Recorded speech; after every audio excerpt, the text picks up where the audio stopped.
Hey, my name's Ryan. I like to bass fish, mostly lakes and the occasional tournament, hence the boat. I know nothing about technology, videoing. I'm too lazy to do any editing or any research. Don't care. So this will probably suck, but I saw some crappy stuff on YouTube already, so I thought I might upload this. It's kind of interesting to me. When I'm not fishing lakes, I like to fish a pond I've got. I met my wife in college. She immediately caught my attention because she was hot, and I could tell she kind of liked me. And after a couple dates, she told me, "Oh, we have a pond." Well, that's nice. That's handy information right there. So here's this pond. We're married now. And I'm in North Carolina. Here is the pond.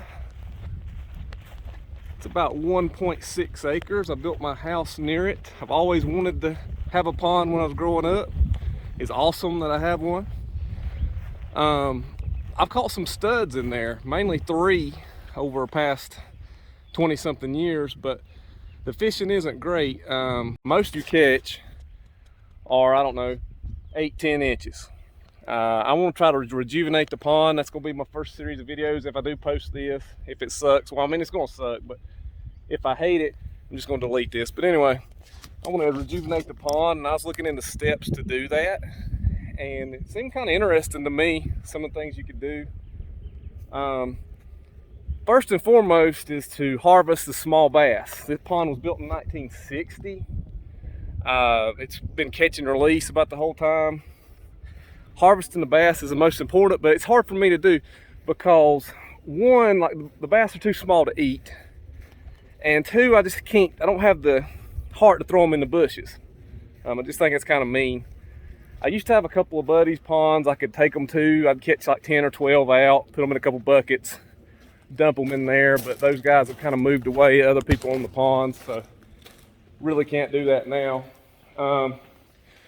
But next, I'll maybe try to do some harvesting. This is the most important.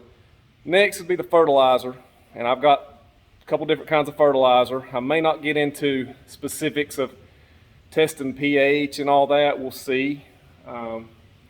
Got some structure. I made some do-it-yourself structures of 5-gallon buckets and tubing about 10 years ago. I was going to do this 10 years ago, and I kind of got lazy. But I did that 10 years ago, put them in a couple places.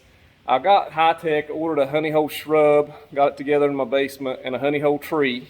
So we're going to put that in a strategic place.